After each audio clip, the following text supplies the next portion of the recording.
Olá, está começando mais um Music Daughters, esse maravilhoso podcast, o podcast da Music Dot. Sim, acho que você já percebeu, você está aqui no nosso canal, está aqui no nosso Spotify. Que maravilha ter você aqui conosco hoje, é uma felicidade muito grande, retomando as nossas gravações. Já temos aí 4 episódios lançados, estamos muito animados com essas novidades todas que vêm por aí. Eu sou Pedro Lopes, estou aqui hoje com Mariana Soter, com Raul Mendes, Lucas Uti, Daniel Ribeiro e Leandro Ferreira. Eu já falei em outros episódios, para mim essa daqui é a escalação da seleção brasileira, cara. Isso daqui a gente já começa já animado. Não fala assim, momento, Pedro. A seleção brasileira tá tão decadente, credo. Ah, é? Não, então fala qual é a assim, boa seleção hoje? A escalação do Manchester City. Ah, boa. Manchester City. Manchester City. Eu não sei como é que fala, Daniel. Corrija-nos no nosso inglês. Oh, coming up now, we have the Manchester City going into the future. Amazing. Uou. É o inglês que tá chupando uma bala toffee enquanto tá falando. Esse é o segredo. Esse daqui, com certeza, é o Dream Team. A ideia é o Dream Team da música, o Dream Team do YouTube musical. Então, você que já está acompanhando a gente aqui, ou você que caiu de paraquedas agora a gente está fazendo esse nosso podcast pelo canal do YouTube, filmado, para você ver os nossos rostinhos lindos e maravilhosos, quarentenados ainda dentro de casa de home office.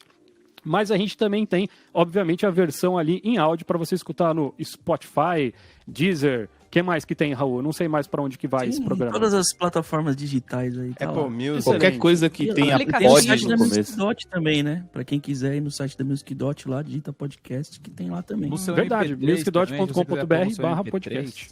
No site do Music Dot, você pode também fazer assinatura e se tornar um dos alunos da Music Dot, onde você vai aprender assim, coisas incríveis como mudar a sua vida.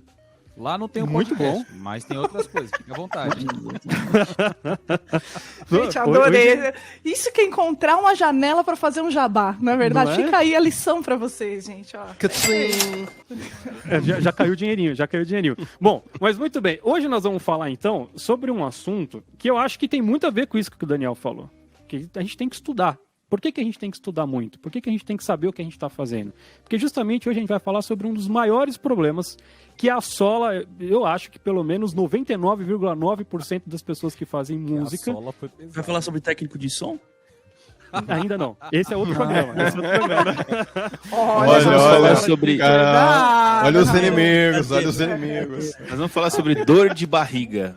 Põe o Piriri. seu efeito da risada agora, Pedro, por favor, cara. Piriri. Não, calma, eu tô guardando. Vai pro dia do técnico de som, eu vou guardar esse efeito aqui. Depois eu mostro para vocês. Mas aqui hoje nós vamos falar justamente sobre o medo de tocar em público. Alguém aqui não teve esse problema de virar e falar assim, pô, pra mim sempre foi mó tranquilo, pô, mó relax. Pra mim, nossa, ainda hoje tenho medo de tocar em público, imagina quando eu comecei. Eu tenho piripaque. Imagina sem vacina. Todos. Né? A gente tem, eu pelo menos nunca conheci ninguém que tivesse essa característica de falar assim, nossa, não, pra mim é super tranquilo. Tem gente que tenta enganar, né? Tem gente que gosta, né, de fazer aquela pose, assim, não, eu tô super confortável.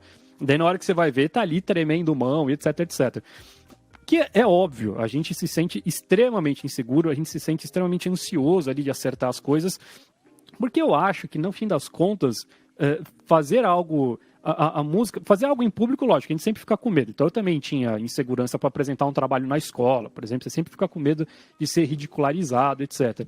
Mas eu não sei, parece que a música vai um pouquinho além, né? Não sei, todo mundo tem mais vergonha de música, não sei por quê. Parece que... poucas pessoas tocam bem, vamos dizer que a nível avançado não é uma coisa que a gente encontra todos os dias. E por que então será que a gente reserva o nosso pior medo, a nossa pior insegurança justamente para algo que a gente sabe que a maioria das pessoas não faz melhor que a gente? Então, por que será, né? É bizarro isso. Porque, teoricamente, você fala assim, não, vai, para apresentar um trabalho na escola. Na escola sempre tem ali a turma do CDF, na classe que, pô, vai ficar analisando se está falando certo ou errado. Tem Caramba, a turma... esse cara é dos anos 80. Mudou alguma coisa na escola? O que eu saiba agora só mudou o fato de que é online. Mas de resto, ainda vai ter a turma do fundão. Isso aí vai ser para sempre no mundo. Os nomes mudam. Mas, o Pedro, é engraçado você falar isso, porque agora, né, veio um filme na minha cabeça, né? Você tá puxando, você falou negócio de escola. E assim, eu sempre fui aquela, né, que gosta de falar na frente, e na hora de apresentar o trabalho, acabava falando o trabalho inteiro, né, porque eu falo pouco, né, vocês já me conhecem. Mas, assim, nunca tive problema com isso. Só que, isso que você disse. Um dia, eu já tava no colegial já, né, quando tinha, né, tava no segundo ano, né, do colégio. Ou era o primeiro? Não lembro. No primeiro ou no segundo ano do colégio.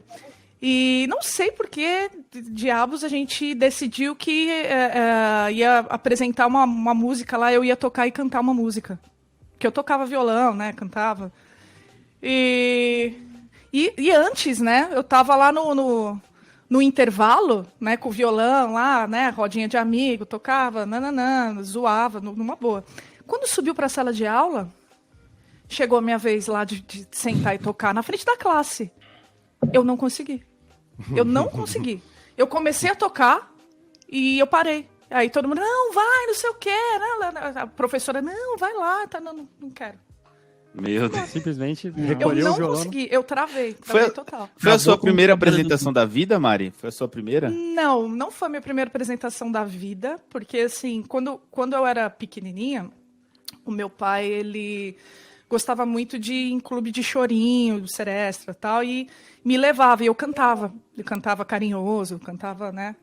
E aí eu cantava desde pequenininha, né? Porque todo mundo achava bonitinho, né? Criança cantando. Pô, eu Mas falei era da um vídeo Maísa, seguro. você era a Maísa do clube de choro, então. Você... Isso! Só que Era um ambiente engraçado, seguro, né? talvez. Quando você é criança... Não, nem era, acho que isso. Acho que era... Quando você é criança, você tem aquela segurança de criança. Tipo, eu posso fazer qualquer coisa do universo. Aí quando você vai crescendo, você vai aprendendo as coisas e vai se questionando, né? Então vai ficando mais inseguro e tal. Eu acho por isso que criança mete as caras e vai até aprende melhor, como a gente conversou no primeiro podcast, o Leandro estava falando sobre isso, né? O primeiro podcast que a gente gravou aqui, né? Nessa nova geração de podcasts da Music Dot. Que as crianças, elas aprendem com mais facilidade também, porque não tem medo de meter as caras e tal. Elas têm essa ingenuidade boa, né? E eu acho que tem isso também, por isso que elas não têm vergonha e tal, né? A maioria delas, né? Mas sei lá. tendo um exemplar da espécie em casa hoje, né? Que eu tenho uma criança de 2 anos e 4 meses aqui. Nossa, Pedro. Eu já devo dizer que já começa a rolar a vergonha. Porque eu vejo o João com o primo, enfim, e às vezes a gente coloca eles pra cantar alguma coisa, justamente pra brincar. Isso é entre família, né? Então a gente tá entre 4, 5 adultos, alguma coisa do tipo. E na hora que eles percebem que tá todo mundo olhando pra eles, eles já travam completamente. Com 2 anos. É uma coisa muito maluca. E é algo que só acontece com música. É isso que eu acho impressionante. Porque se eles querem chamar atenção, eles fazem. Eles querem mostrar que eles estão batendo não sei o quê, eles saem correndo. Então, tipo, eles não têm pudor pra nada. Mas na hora que você fala assim, canta aquela música tal, daí já baixa a cabeça. Que bonitinho. Daí você fala, mas por que com música, cara? O que acontece? Como a música parece que deixa a gente pelado, providencie. cara. Impressionante. Faz uma figurinha do Pedro aí, gente, por favor, com essa cara. Ai, com certeza. Mas é que Faz a uma boca figurinha. tá errada. Edição, dá um close. Aproveita e dá um close. Por favor. Mas, posso ir um pouquinho mais longe, Pedro? Isso aí que você falou é verdade, mas assim, eu acho que é muito mais real com voz. Mais voz do que instrumento. Lá vem a romantização. Todo episódio Eu concordo, meu. Mas é verdade. Eu concordo. A primeira Não, voz. É que a primeira coisa que você aprende a usar é a voz, obviamente. Sim. Mas a questão é que a música leva a gente para outros lugares, entendeu? E a criança tem a percepção, vamos dizer assim, vamos ser muito místico, espiritual, muito melhor do que a gente, né? Então, eu acho que tem muito a ver com isso de a música transportar para um lugar diferente e você ficar meio tipo... Você fica nu, né? Nu de alma. Então, Tipo assim, como se você ficasse nu, né? Pô, Bem agora, lembrado né? esse negócio da voz. Não. A Mari lembrou um negócio legal. Acidental, né? Esse lance da voz faz sentido pra caramba, assim. Ela acabou me transportando agora pra minha primeira apresentação da vida, assim. Primeira coisa que eu fiz relacionada à música, mostrando pros outros, não foi nem em casa pra parentes, foi na escola já. Tava na 7ª série, graças à professora Nilda. Beijo, te amo, professora Nilda. que fez todo mundo lá montar suas bandas, nem que seja com baldes da mãe. E aí Fala a que gente se apresentou. Só atualizando, fala que hoje é o 8º ano, né? Para as pessoas saberem, né? É verdade, verdade. Hoje é o 8º ano. Sei o que E que eu é mais precisei, olha que interessante, a primeira coisa que eu fiz musicalmente, não tocava nenhum instrumento, foi cantar. Então, tipo assim, quem era o cara que aceitava pagar o mico de cantar? Assim, Leandro. Então, botaram o Leandro e mais 6 crianças /adolescentes /pré-adolescentes tocando percussão, cantando, adivinhem, Mosca na Sopa, do Raul Seixas, mano. Olha Aí, só. mano, Mosca na Sopa. Adivinha quem escolheu o repertório? Eu, porque, tipo assim, eu pensei, vai ser mais fácil batucar essa música do que rock, né? Eu pensei logo na questão da percussão. Ingenuidade, né? Ingenuidade. Aí, cara, pô, a menina que eu gostava tava na minha frente, no palco, a escola inteira, sabe? Tipo, E eu lembro que, assim, Mosca na Sopa do Raul Seixas começa com a voz, não tem instrumentos. Então, a gente se perfilou em cima do palco e eu tinha que propor, eu tinha que começar. Imagina só, da 7ª série, alguém no meio do nada, tipo assim, sabe aquele meme? Absolutamente ninguém. Aí, Leandro, eu sou a voz. Cara, pensa, você olha... Podia ser galopeiro, imagina você começar a galopeiro. Então, já que o Lucas fez esse adendo, é uma das músicas que o meu filho e o meu sobrinho cantam. Eles aprenderam a fazer o galopeira de zoeira. Galopeio E ou daí você pede pra eles fazerem... Não, a galopeira. Eles ficam, galopeira! O João, do nada, assim, de vez em quando, uma vez por semana, ele vira assim, galopeira! Você tá fazendo a janta. Maravilhoso. Mas, Leandro, como é que... Você cantou? Como é que foi?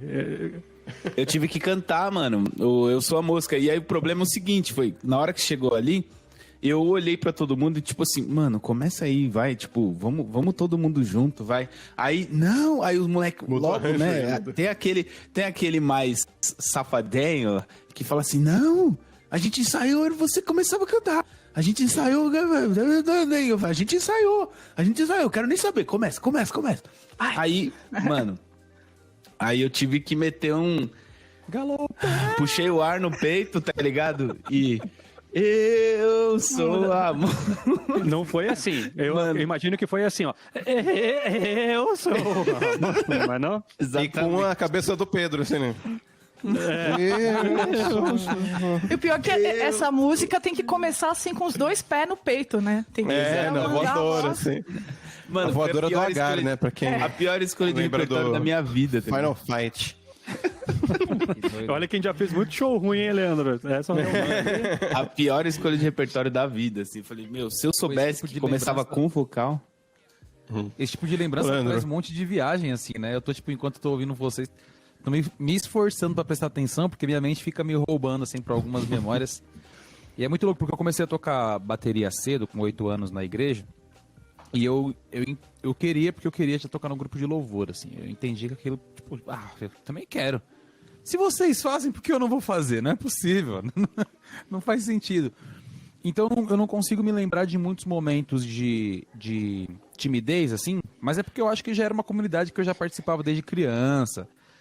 Mais de 50% da igreja era a família do meu pai.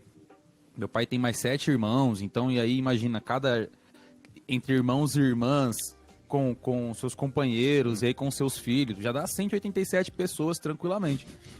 O legal é que ele não precisava... Se a igreja era pequena. Eu te perguntar se a igreja era pequena ou a família que é grande, né? Porque 50% e eram os dois, sacou? Era uma igreja pequena e uma família grande. E aí meio que um primo tocava teclado e cantava, outro tocava guitarra, outro tocava baixo, aí o pai de alguém, meu pai tocava violão, o pai do outro cantava também, a mãe de alguém fazia outra coisa, tocava o sax trombone. Então, resumindo, não tinha ninguém pra assistir, era só a banda. Quando ia a banda, ia a igreja inteira, né? Que, aliás, é uma coisa que acontece bastante em grupo de jovens de igreja, né? Só tem a banda, né? Só tem uma coisa no grupo. Não, e é exatamente isso que aconteceu. Por ser todo mundo crianças, primos sempre andam muito juntos, né? Você estava dando o exemplo aí do seu filho, do seu primo e do primo dele, do seu sobrinho. Então eu não tenho muito essa memória. Só que aí com 10 anos eu fui estudar no Guri, e aí é outro público, né? A gente ia fazer as apresentações e não tem ideia, assim. Então sempre tinha alguém que se destacava. Eu lembro que na época do Guri, o Robinho, um amigo até hoje, assim, que toca batera, se destacava muito, o cara era muito Tony Royster, assim, muito habilidoso, assim, bem rápido e tal. E Tony aí, Royster, cara, depois do skate, né? Desculpa. O Tony Royster, né? E aí, tem um joguinho, né? E aí que, tipo assim, quando eu comecei a me deparar com um público diferente, a gente fazia apresentações do Guri e é meio que uma coisa mensal, assim. Então, ou você toca no Polo, onde você estuda, né, que era uma escola na época, então já tinha, tipo assim, da primeira ou oitava série pra assistir você, gente pra caramba. Nossa. Ou a gente ia tocar Memorial da América Latina, em teatro, não sei o quê. Então sempre no Ibirapuera, sempre tinha gente pra caramba pra assistir, cara. Isso era terrível. E aí a hora que, tipo assim, tinha uma música lá que era o Rock Boogie, que tinha um solo de batera que o Robinho sempre fazia. E a gente tocava as músicas mais tranquilinhas, mas mesmo assim, cara, dava um medinho assim, falava, putz, essa baqueta caiu da minha mão. E um dia um professor, Silas Ferrer, um beijão pra você, Silas. A gente se encontra um dia. Falou assim pra mim, mano, você que vai tocar essa música hoje, se vira, estuda, e tinha um solo de batera. E o solo, e putz, tem isso gravado, eu vou mostrar isso pra vocês um dia. E aí, no meio de solo de batera, a baqueta caiu, cara. Mas a baqueta não caiu porque foi acidente. Eu já tava, desde antes do solo, suando horrores, assim, de desespero. Porque todo mundo sabia que naquele momento ia ter o solo de batera. Daí a orquestra aí, inteira vira assim, né?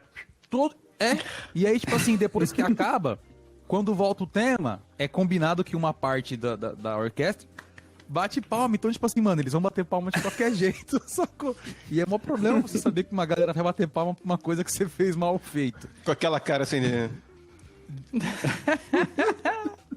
Figurinha também, por favor. Não, mas, Volta, Robinho, né? mas quando é músico, pelo menos batendo palma, o pessoal se compadece, né? Fala, putz, compadece. cara, pô, sinto muito. Esse projeto Guri é molecada de 10, 11, 12. Então todo mundo, para ter essa idade, tocar arranjo, para ter solo, todo mundo já lê as partituras bem direitinho, sabe? Já lê os ritornelos e tal. Ao mesmo tempo que é legal, todas as músicas, eu tô contando dessa porque essa foi a mais tensa, assim, pra mim, mas todas as músicas que você vai tocar, cara, sempre causavam um problema muito grande. E era muito louco que, assim, era eu sentar na bateria, porque com o Projeto Guri você fazia bateria e percussão, na bateria era um caos. Na percussão eu não ficava assim. Era super desenvolto, tacava pandeiro pra cima e brincava, e um tocava no... Tipo assim, eu com pandeiro, o outro com a conga, o outro toca na conga, tá, aquela brincadeira. Sentava na bateria, o desespero total, assim. Então, eu não sei se também tem a ver um pouco com aquela sensação de, tipo assim, essa é a minha responsa, sabe? Essa é a minha responsa, é aqui que eu tenho que dar conta. Eu não sei se tem a ver com isso. Mas, ô, Lucas, você puxou no comecinho uma coisa que eu acho legal, que é um dos primeiros pontos que nos gera insegurança, né? Eu acho que é legal de começar a tentar dar umas mapeadas, né? Eu acho que o pessoal tá percebendo que todos nós passamos por isso, ainda passamos por isso, para todo mundo ver que é normal, todo mundo vai passar por isso, e a partir do momento que a gente identifica o problema, a gente tentar quebrar ele, né? Pra gente tentar passar menos por isso. E você começou falando sobre, então, o seu colega que tocava melhor. Essa é uma das questões que sempre derruba a gente, né? Todas as vezes que a gente sabe que tem alguém... Quando a gente não tem o comparativo, acho que, mais uma vez, entra no fato de ser, às vezes, muito mais novo, mais criança, às vezes você não percebe e tal. Mas quando você chega no momento que você percebe que tem alguém que faz aquilo que você faz melhor do que você, isso já te joga lá para baixo.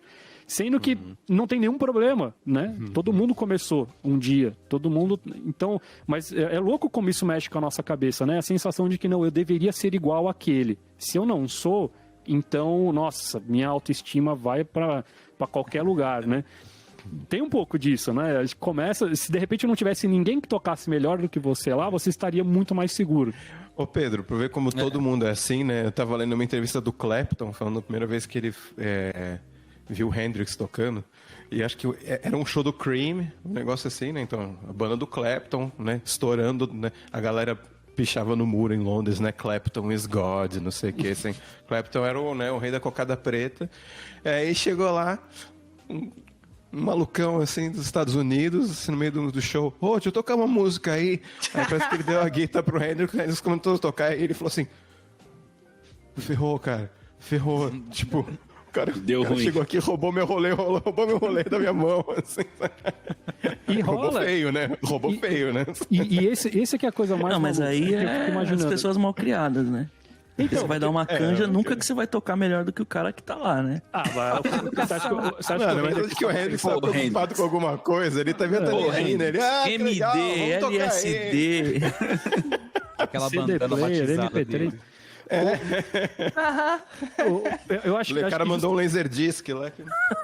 Mas sabe o que eu acho mais bizarro? É que justamente assim, sei lá, salvo exceções, mas quando a gente tá falando desse nível muito alto de músicos, né?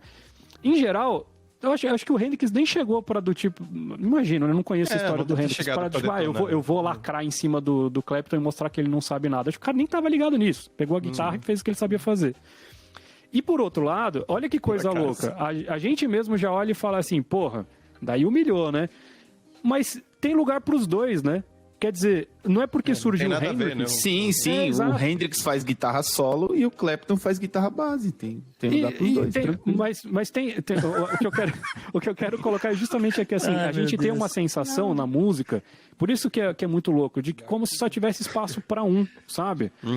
Então por isso que a gente fica se diminuindo quando vê o outro. Que você fala assim, não, se tem alguém que toca desse jeito e eu toco aqui, então eu não tenho motivo de existir no mundo, porque no fim das contas...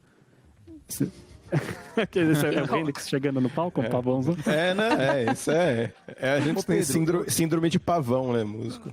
Eu concordo, cara. Só que, sabe, fora esse julgamento também que pode patrocinar de alguma forma, e ele existe de uma forma isolada também, mas também tem um medinho que fica ali e sustenta de alguma forma pra vida inteira. Porque, assim, vou dar um exemplo antigo e atual também.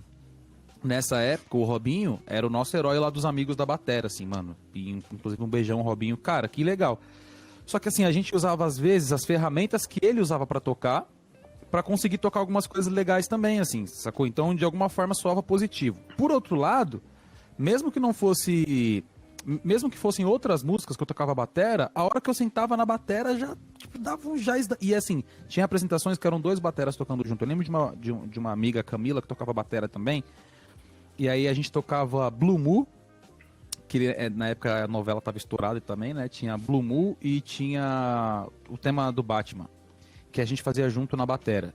Cara, a gente ficava se olhando o tempo inteiro, assim, em pânico. E aí tinha 2 frasezinhas que a gente fazia junto, que era só batera. Todo mundo parava e era só batera.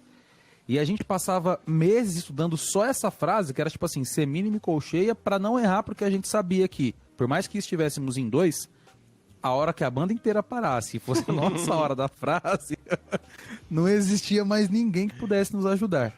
E hoje em dia, a gente ainda, como músico, como profissional, a gente ainda tem aquele radarzinho dentro da gente que fica meio que tentando fazer os comparativos o tempo inteiro, e a gente tem um pouco mais de maturidade, de educação musical, para entender que não é bem assim que funciona. E a gente entende, por exemplo, isso que o Leandro falou, não é só esse espaço no sentido de um faz guitarra base e outro faz guitarra solo. É espaço musical mesmo, espaço para que todo mundo seja músico. Por mais que a gente saiba disso, até hoje pisar no palco, embora faz muito tempo que eu não toco, por exemplo, em palco, mas até hoje pisar no palco, se você tiver com aquela banda de baile, você toca 7 vezes por semana com aquela banda, você monta a bateria num lugar, o frio na barriga já vem, assim. Nossa. Continua tendo aquele negócio que, tipo assim, caramba. E não é insegurança. Esse mesmo professor, o Silas, ele falava assim, se você tiver seguro, isso não vai acontecer. E eu sempre pensava, não é possível, eu não estudo. Eu não estou seguro. Eu não estou nunca seguro, mas não é, bicho. Eu posso estar seguro quanto for. Eu faço o mesmo show 3 vezes na noite. No terceiro, eu vou estar tão desesperado igual no primeiro, assim. É uma coisa muito doida. Mas eu acho que são 2 coisas diferentes que o que o Pedro falou e exatamente o que você estava falando aí. A gente tem 2 momentos.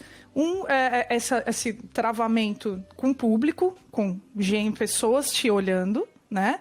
E outro, uma necessidade de validação de alguém do superior, né? Entre aspas, musicalmente falando. Quando eu estava me apresentando num recital né, lá da Fundação das Artes e tal. Quando você já está estudando, você já está no meio acadêmico, é um outro tipo de responsabilidade, é um outro tipo de pensamento. E eu acho que é diferente da vergonha da pessoa que tá curtindo ali, vai se expor e tal, né? Aí tem mais a ver com falar em público, tem mais a ver com esse tipo de exposição, né? Mas a responsa é diferente. Eu fiz esse recital. E eu lembro que foi legal, deu tudo certo, consegui cantar bem, tá lá, né? Lá dentro dos conformes. Quando eu saí, veio um monte de gente falar comigo, da galera que estava assistindo, do público, gente de fora, né? Lá. Só que eu tava me sentindo um lixo, assim, porque, né? Enfim, segurança, né? Própria mesmo, né? Tava me sentindo muito mal, apesar de não ter errado nada, né? Tava me sentindo muito mal, tal, e todo mundo que vinha falar comigo, nossa, foi muito da hora, foi não adiantava nada. Quando veio a minha professora falar, ai, muito bom, hein? Ficou muito legal. Passou. Então, a gente precisa, dependendo do lugar que a gente está, né, se está estudando e tal, é um outro tipo de dedicação, às vezes a gente precisa de um tipo de validação diferente. Eu estava conversando com o Guga, né? O Guga Mafra. Um beijo, Guga Mafra. Não sei se você está ouvindo o nosso podcast. Mas a gente estava batendo um papo sobre fazer vídeos tocando, cantando, né? E aí ele estava falando, cara, eu acho que tem que ser uma coisa muito leve, assim. Você tá na sala, pega o violão e sai cantando, né? Tipo uma música live simples. Da Norah Jones, assim, né? Não, mas não precisa, você não precisa pegar um repertório tipo, vou pegar um bagulho super complexo e faz um negócio e tal. Aí eu falei, também acho e tal. Aí ele falou, o problema é que assim, quando o músico tá fazendo, ele falou, vocês músicos, né? Quando vocês estão fazendo isso aí, vocês estão sempre pensando no outro músico te assistindo. Vocês não estão pensando no público. Né? Então, no público, assim, geral, né? Que é leigo, né? O geral é leigo, assim. A gente está sempre pensando no olhar do outro. Puta, aí o outro cara vai ver e falar, nossa, que chinfrim. Se o Jimmy Page me ver tocando guitarra, o que vai acontecer? Assim? Exatamente. Como se fosse acontecer. E daí tem 2 pontos interessantes. O primeiro ele nunca vai ver você tocar guitarra, né? Porque ele está ocupado estudando o dele para fazer o dele bem feito, então ele não vai ver você tocando. Exato. E o segundo ponto existe grandes chances dele ver e falar que foi bom. Eu tive durante a minha carreira, eu acho que o pianista assim, mais referência que eu tive esse contato assim de endeusar foi o Hamilton Godoy, né? Então eu participei lá do clã e tal. E cara, desde o primeiro momento que eu já tinha essa insegurança vinda da faculdade, como a Mari falou, porque na faculdade de música, gente, é óbvio, daí você se sente um lixo mesmo. Porque tem, inclusive, professores que gostam dessa sensação, de passar para você essa sensação de que você não serve para nada. Então, você fica mesmo meio complicado e, tipo, você não sabe, os colegas, né, tem um ego ali, todo mundo relativamente novo também, não tem muita capacidade de julgar, enfim. Daí, quando eu entrei no clã, eu tive a posição oposta, né? Porque daí lá, desde o primeiro dia, o Hamilton se colocava à disposição para tocar junto e tal. E vou te falar, todas as vezes que ele vai em alguma apresentação, por exemplo, do Bugalu, ele já deve ter me assistido umas 4 vezes, porque eu toco com o filho dele. Então, vira e mexe e a gente se encontra, né? Todas as vezes, ele sempre me elogiou. Só que todas as vezes eu sempre fico do tipo, putz, o Hamilton tá escutando, cara. Nossa, o que eu vou fazer? O que dá pra eu fazer? O que eu posso fazer pra impressionar a Hamilton Godoy? Não tem nada que eu vou fazer que vai impressionar o cara. Certamente nada. É desligar o teclado. Exatamente. Tocar com o dedão do pé, sei lá, né? Alguma coisa assim que o cara fala, nossa, genial isso aí, né? Você fez uma linha de baixo com o pé. E todas as vezes ele foi extremamente generoso, e é óbvio, a gente que é músico sabe, é óbvio que o cara também, né? Só que quando ele chega nesse tamanho, a última coisa que ele quer é que as pessoas sintam esse medo. Então, o cara que realmente chegou lá, ele é o cara que menos critica. Ele é o cara que mais tá assim, pô, que legal, mano, você tá fazendo, que legal, pô, música é isso, música é pra todo mundo, né? Então, acho que a gente acaba levando essa postura, todos nós, né, dentro da Music Dot, mas chega num ponto que é isso, né? Mesmo a gente recebendo, às vezes, a validação de alguém, daí a gente ainda fica, não, ele foi só simpático. Tá falando isso cara, não, né? Tipo... Ô Pedro, isso que você falou é engraçado, né? Quando eu entrei na faculdade, eu queria estudar composição. Aí na prova tinha que tocar uma peça sua instrumento próprio e uma peça para piano, obrigatoriamente, né? Eu falei, putz, não toco piano. Aí eu entrei em violão, fiz um ano de violão, estudei piano, uns 6 meses, assim. Compus uma música e fui pro vestibular, né? Aí, esse ano de violão, eu estudei com uma professora super legal que tinha lá na faculdade, a Paola, toca no Choronas, né? Toca Ah, Paola, maravilhosa. Ninja, assim. E, pô, ela é super legal, mas a minha cabeça estava em outro lugar, eu não queria estudar violão, né? Não sei o quê. E aí, bem, aí entrei na composição no ano seguinte, aí teve um festival de violonistas lá da Marcelina, né? Aí eu fui tocar e, cara, todo mundo tocava melhor que eu, assim. Eu nunca fui um cara técnico e tal. Aí eu fiz um tema em variações lá. Era uma peça, tinha, sei lá, uns 5, 6 minutos, tinha umas 7, 8 variações, não lembro. E, cara, eu tava super feliz com a minha variação. Tinha uma parte que ficava meio dodecafônica, tinha uma parte que era mais bonita, assim, mais melódica. Aí eu toquei tudo travado, aí errei no meio, aí uma hora veio na cabeça, né? Eu acho que veio um mecanismo de defesa, assim. Cara, ninguém nunca ouviu essa música, só você conhece ela. Então, finge aí. Aí eu dei uma volta ali, inventei um negócio que não tinha e continuei. Assim, eu falei, me safei. Genial. Mas saí, assim, apavorado do negócio, assim. Aí, tipo, 1, 2 semanas depois, encontrei a Paola no corredor da faculdade e o marido dela, o Tiné, era meu professor no curso de composição, né? Tipo, guitarrista Que e tal. baita guitarrista. Baita guitarrista, né? E ela falou assim, Dani, o Tiné falou pra mim que você fez uma composição super bonita, que você tocou lá, não sei o quê. Aí eu, hã? Que o Tiné não tinha falado nada pra mim, nem nada, assim. Eu falei assim, não, eu falei, você fez uma composição bonita, que legal, assim. Aí eu... E passando esse pavor do, eles estão me ouvindo. Ai, meu Deus, assim, eles... Assim, louco, cara. Foi legal, ele nem falou nada, né? Eu achei que não falou nada, deve ter achado horrível, eu não sei o que. Tá. E sabe que tem um lance na própria Music Dot que eu vejo isso, porque vira e mexe os alunos mandam pra gente gravação, acho que eu comentei isso em algum outro podcast também. E já mandando assim, olha professor, eu gravei, tá? Mas tá tudo ruim, tá tudo errado, eu não acertei nada, mas eu quis mandar mesmo assim. Daí você vai ouvir a gravação, óbvio, você percebe. Tá mó bom, né? Errinho. Tá mó bom, cara, você tá mó feliz. Eu olho pra aquele e falo assim, caramba, você foi muito além do que era o objetivo da aula. Lógico, tá bom, não tá profissional, porque, pô, você tá na aula 3, é óbvio que não vai estar profissional, né? Mas, pô, para uma aula 3 você está fazendo super bonito e às vezes eu vejo essa insegurança nos próprios alunos, né? E hoje a gente já está nessa posição de ser referência para algumas pessoas, né? Então, que louco, né? A gente já chega num determinado momento que tem gente que usa a gente como referência. E daí é muito louco, que justamente fala, mas por que você está se cobrando? Tá mó bonito, tá mó legal, tá tudo certo. Ontem eu respondi um cara no fórum que esse tipo de resposta o aluno nem gosta, assim, na real. Porque, tipo, ele mandou um vídeo e falou, o que eu posso melhorar? Eu falei, só segura a baqueta com um pouco mais de firmeza, que tá tudo certo. Segue aí, né? Tipo, tá muito bom. Não, cara, não é possível. Tipo, assim, tá legal pra caramba, de verdade. Tá tudo rolando, não tem mais nada pra fazer. Agora é ir pra próxima aula e continuar. Porque não tem mais o que fazer. E isso me faz lembrar muito do Hermeto, assim, porque tem uma discussão entre os músicos sobre o Hermeto, assim. Alguns falam que é genial. Eu acho o Hermeto genial, alguns falam, nada a ver. Mas o que eu principal acho de genial no Hermeto é o fato dele colocar a música sempre num lugar muito facilitador. Sacou? Você não vê o Hermeto falando, aqui eu usei a escala. E não é que não se deva falar, não é que não se deva estudar, não é isso. Mas é que o cara pega uma jarrinha lá com água e fica soprando nela. É isso aí, bicho. Vai se divertir, sacou? Vai fazer seu som, vai curtir seu som do jeito que você quiser.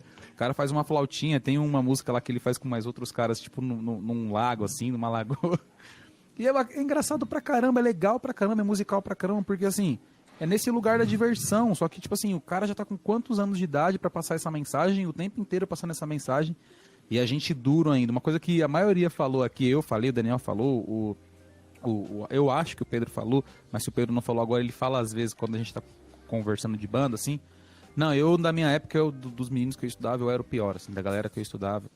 Todo mundo fala isso, cara. Eu não conheço ninguém que era o melhor da sala, sacou? Todo mundo fala, não, o melhor da sala fala, não, cara, você é louco, tipo, eu sempre tive pra mim que, tipo assim, o Júlio é um amigo que eu estudei no Guri na mesma época. O Raul conhece, é um extraordinário músico, assim. Aí tem o Paulo Gabriel que parou de tocar, mas toca pra caramba, canta pra caramba, porque tudo veio de moleque estudando.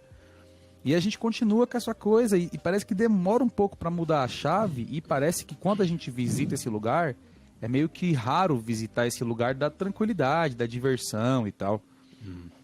E isso até hoje, né? Depois de todo mundo profissional e atuante na área. Só que, por outro lado, quando a gente vê o aluno, a gente desconstrói total esse lugar. A gente não consegue colocar esse negócio pro aluno assim. Tipo, tá horrível. Nunca tá horrível, cara. Tipo, nunca. Você consegue frisar exatamente o que tá certo e como e onde melhorar. Só que quando é pra gente, você sabe até dizer pra si mesmo quando e o que melhorar e de que forma. Só que até no processo de estudar, que você tá arrumando aquilo, eu pelo menos fico nessa. Tipo, tô estudando alguma coisa de técnica e fico aí, ó. Caramba, agora tá estudando técnica. 29 anos de idade, tá tendo que resolver isso aqui, já podia ter resolvido antes. Nossa, pô, a vida inteira estudando. E tá lá estudando, tá ligado? Olha lá, ó. Caramba, não acredito. Aí vai ver o vídeo de alguém tocando, olha lá, os caras fazem direitinho, só você que não. Isso, o cara tinha 15 anos e já sabia fazer isso, né? 15 olha anos esse já chinês fazia de isso, 6 olha. anos aqui, ó. Cara, tipo assim. Só que amanhã você vai ter que estudar qualquer outro assunto, porque a gente vai estudar a vida inteira. E se não se cuidar, vai passar a vida inteira com esse ser rabugento cantando no ouvido. Isso. Tipo, sempre se cobrando do que podia ter feito e nunca reparando de fato o que já tá fazendo, sacou? Já tá tocando legal, né? E aí fica se colocando nesse palco, assim. Quando você é o Eric Clapton ou quando você é o Jimi Hendrix, sacou? Fica sempre se colocando nessa situação. E muito provavelmente, só pra finalizar, o Daniel contou, eu fiquei imaginando um balãozinho, assim. O Eric Clapton, tipo, de óculos escuros, né? Mas por trás do óculos do zoião, tipo assim, caramba... E o Jimi Hendrix pensa, nossa, malarica, né, mano? Tocando e tipo assim, pensando num miojão, tá ligado? Pensando num hot dog, num hambúrguer, tipo assim, desencanadaço, né, com essa parada. E geralmente o Hendrix tava tipo assim, nossa, eu tô tocando no palco do Clapton, cara. Olha esse palco, né? Eu nunca toquei no Será palco que no desse camarim tamanho. dele tem comida? Não, Cara, mas que louco seria, maravilhoso. e que coisa maluca seria se o Clapton virasse e falasse assim, então nunca mais vou encostar numa guitarra porque existe um cara chamado Jimi Hendrix. O quão mal pro mundo isso teria sido, entendeu? Fala aí, Mário. Isso foi tipo, Com certeza ele não emprestou a guitarra assim, pra mais ninguém, isso é certeza. Não, traz a sua Tá guitarra. vendo? Mas a questão é essa, a gente tá sempre admirando quem tá se divertindo. Já reparou? Porque Sim, quem tá se pode crer. divertindo, né, tá fazendo arte. E a gente tem uma perspectiva tão técnica que a gente acaba colocando a música num lugar muito engessado, né? Que nem você estava falando do Hermeto? Do Hermeto. Cara, o Hermeto tira som da barba. O Hermeto, tipo, ele tá se divertindo. E aí, pelo fato dele estar se divertindo, não subestimando ele, porque o cara tem um baita de um ouvido absurdo, né? E ele consegue perceber coisas que, né, sons em lugares diferentes e perceber que, tudo é possível de se usar para fazer arte, de se expressar e tal. E se divertir. E aí a gente fica tão preocupado em fazer o negócio direitinho, a gente tem esse olhar tão, né, tão exato, tão preocupado em técnico e tal, que a gente perde a essência da música, que é fazer a arte. Né? Sim, dá para perceber nas redes sociais até, né? Vamos imaginar o seguinte, hoje em dia, para a pessoa ser vista até na rede social, ela precisa meio que pagar o post e aí às vezes aparece gente que você nunca viu na vida ali na frente do seu feed. Falando de modo particular, eu curto bastante ver quando o cara tá sendo natural. Dá para perceber quando o cara ensaiou 8.000 vezes aquele vídeo. Não existe natural nas redes sociais. Mano. 1000 notas e tipo, o cara treinou ali para impressionar, ou quando o cara quando a pessoa tá simplesmente se divertindo, sendo ela mesma, né? Agora, eu queria levantar uma questão, que a gente falou aqui que todo mundo passa por isso, mas teve algum momento em que isso melhorou? Tipo, a gente sempre sente isso na mesma intensidade, no mesmo nível, ou as coisas foram melhorando conforme a gente foi estudando, conforme a gente foi se preparando? Depende da banda, né? Eu tenho uma experiência com isso que tem a ver muito com o contexto, assim. Porque a minha experiência com bandas foi mais com banda autoral. Então, esse negócio que você falou antes do nu, né? Tá nu. Quando você põe, pelo menos pra mim, assim, quando toca uma música sua, é muito assim, tipo... Com certeza. Se não gostarem, tipo, falaram que o meu rim é deformado, entendeu? É um dobrado assim, a exposição.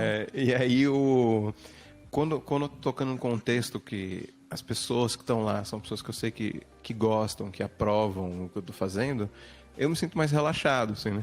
Eu lembro, minha primeira vez que eu fui tocar no colégio, uma composição minha, era um trabalho de literatura. Aí eu perguntei para a professora, nem que livro era, Guarani, sei lá. Aí eu falei, professora, posso compor uma música? Não tem que fazer um trabalho escrito. Mas era sério. Ela falou, pode, que legal. Aí eu compus a música, eu falei, gente, achei minha turma do colégio, todo mundo meu amigo. A gente era muito, sabe, uma turma relax, não tinha zoeira, muito assim, um sacaneando o outro, coisa assim. Aí eu fui lá, vou tocar uma música, pessoal, legal. Eu fui lá na frente, sentei em cima da carteira, comecei a tocar. A música era instrumental, né? Só violão. E na minha cabeça, normal, eu nem pensei se era vocal ou se não era. Aí no meio da música, eu já tava chegando naquela parte que era assim, a mais legal, uma menina falou mal, assim, você não vai cantar?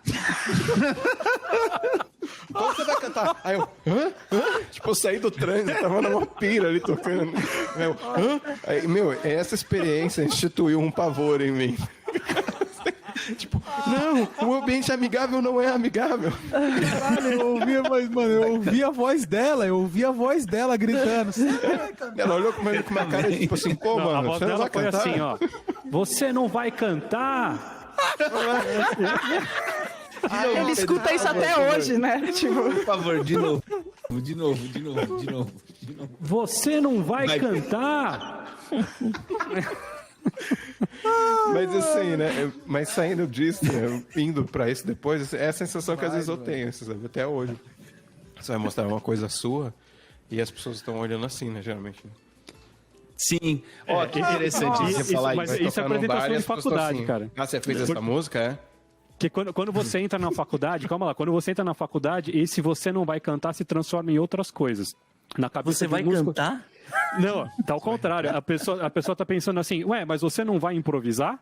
Daí o outro tá pensando assim, mas não tem mudança de fórmula de compasso na sua composição? Daí o outro tá pensando, tipo, é o mesmo, você não vai cantar, só que com outros estereótipos, assim. Nossa, se essa menina estiver ouvindo, eu queria dizer pra você que você traumatizou um músico, tá, garoto? Mas coitada, não deve saber disso, né? Você Ela falou mó de conseguiu boa. fazer de um possível Hendrix um Eric Clapton. Tá? Dani, Nossa, que falha na vida, né? Isso que você falou, cara, é um outro nível também de... Porque eu comecei a me apresentar antes de eu me profissionalizar, assim, digo, antes de eu me formar, né? Como cantora, eu, tipo, já trabalhava como cantora. E aí eu já estava mais desinibida, tal, já estava mais acostumada, porque acho que a gente vai se acostumando. Sempre tem um nervosinho, mas a gente vai se acostumando, né? Quando eu formei uma banda minha, de músicas autorais minhas e tal, e a gente começou a se apresentar, tudo voltou a estaca zero, cara. Então, assim, era um nervoso fora do comum, que eu já não estava mais acostumada a sentir, porque tinha a exposição eu tocando e cantando, só que minhas músicas, né? Então ficar nu duas vezes, assim, tipo... Então as pessoas vão saber o que estava passando na minha cabeça, vão julgar, saca? E às vezes as pessoas estão vendo isso. você quietos porque eles estão prestando atenção no que você está fazendo. É porque eles não Exato. conhecem. Se você estivesse tocando aquela música da Beltrana, do fulano... Cantar junto, nossa, que outra legal, coisa. Você conhece. Eles estão assim, tipo... Só tipo, nossa, olha que legal. Exatamente, tá todo Mas mundo aí- absorvendo, né? Só que eu tô assim, por que elas não estão pulando? Por que elas não estão chatando na cabeça? Ela não sabe qual é a hora de plano. Mas a gente há de convir que, assim, eu não sei se é no resto do mundo, mas eu sempre ouvi isso de grandes músicos, que o Brasil não é um ambiente extremamente receptivo para músicas autorais, né? Então, acho que existem alguns outros lugares que as pessoas estão um pouco mais acostumadas, por pura questão de cultura, não é questão de que as pessoas são más aqui, não.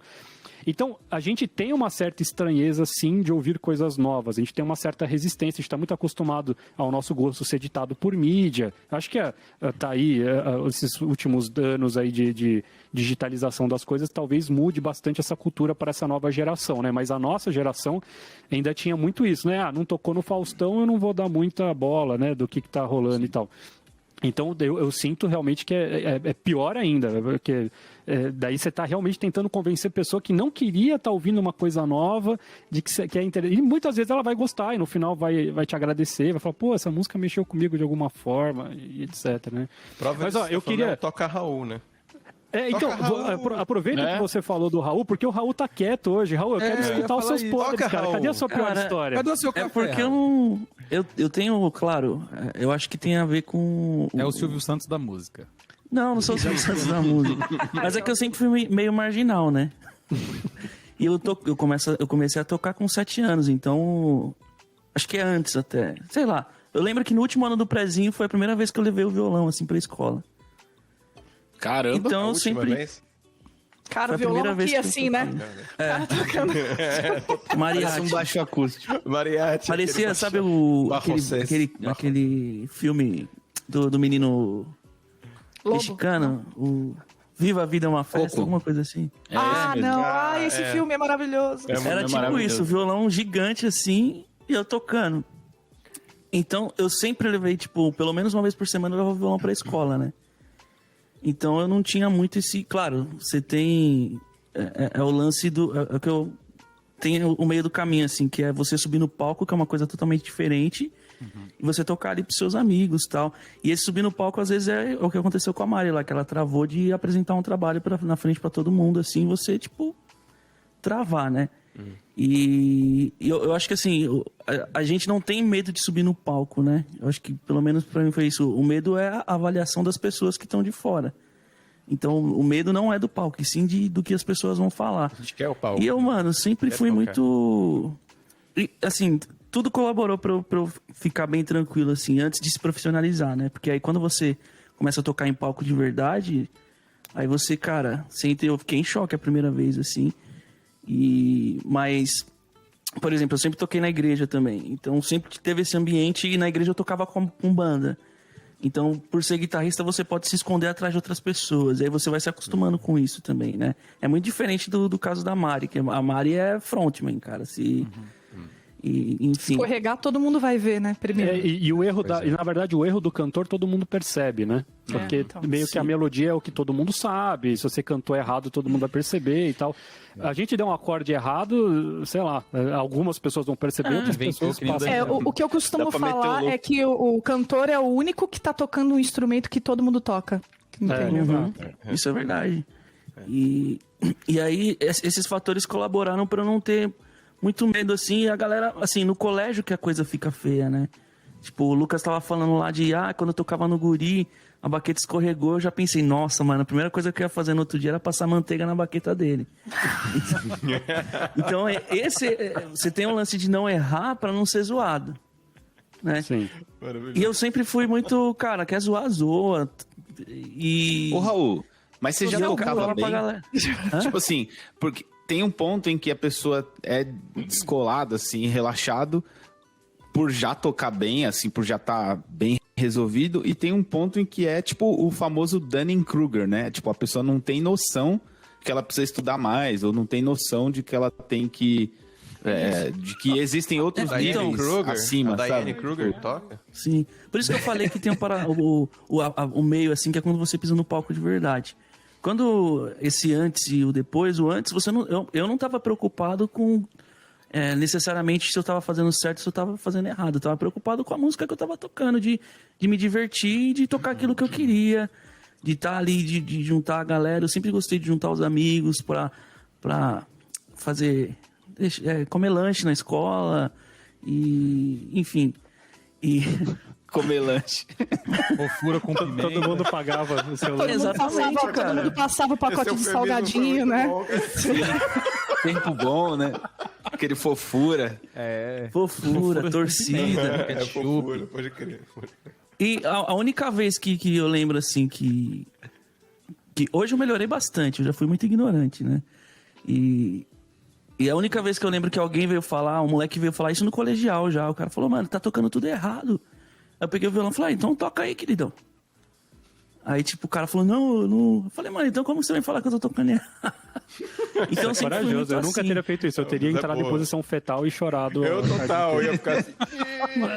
Mas é que tem a ver com o tempo que você tá exposto àquilo, né? Então, tipo, isso a minha vida inteira. Pelo menos um dia por semana eu vou violão pra escola. No sábado ou no domingo eu ia tocar na igreja. Então você tá sempre ali e tal, e e fora o tempo que eu tocava em casa. Então você Isso te fica dá confiança mesmo. Não, mas acho que tem um lance muito de personalidade, Raul, porque eu posso ser uma pessoa que, com a minha segurança hoje, eu posso virar pra pessoa e mandar ela catar um pouquinho na frente dela, só que eu vou passar o resto da semana pensando naquilo que ela falou, do tipo, será que eu realmente estava tocando certo? Eu acho que tem a ver muito com personalidade. Eu, por exemplo, eu tenho essa personalidade mais insegura, assim, no geral, de sempre, cara, alguém fez algum comentário, eu passo dias pensando, pô, mas por quê? Às vezes, nem só em música, tá? Isso daí é uma característica geral. Às vezes vocês fazem um comentário pra mim de alguma coisa que eu errei, de alguma coisa que eu não fiz. Eu já fico assim, pô, não errei. Será que eu errei? Pô, mas que droga. E fica assim, tipo, 3 dias sem dormir, pensando. E quando, na verdade, isso foi uma coisa, melhor aí, tá bom? E a gente leva pra um extremo, né? Mas aí, depois que eu comecei a estudar de fato, pra me tornar profissional, mudou totalmente. Né? Sim. Obviamente, assim, tem os traços ainda de tudo isso, de, cara, toca aí, né? Que era um lance muito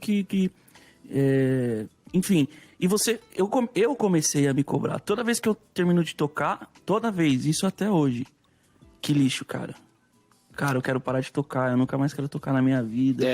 Raras as vezes, também, assim, que eu toquei que eu falei, também. Mano, yes. Vocês têm... Obviamente, a Tabata já acostumou com isso, Raul? Porque a Tainara, ela já desencanou. Porque toda vez que eu termino de gravar qualquer coisa, de cantar em algum lugar... Ela já sabe que eu vou achar um lixo, vou querer apagar, que eu não quero, que eu acho uma droga, que eu vou parar de cantar nunca mais. Daí tem um problema, né, Mari? Porque a pessoa vira e fala, a Tabata fala, não, meu, foi lindo. Puta, isso! De nada. Mas você não sabe, você só tá falando isso porque você gosta de mim. É só isso. E o acho que é uma coisa que o Pedro já falou, já, né? Que a gente tem muito esse lance. Tem muito esse lance das pessoas que validam aquilo. Depende muito de cada uma do que a gente vai trazer pra nós, né? Igual, quando vocês fazem shows, falar assim, isso, meu Deus.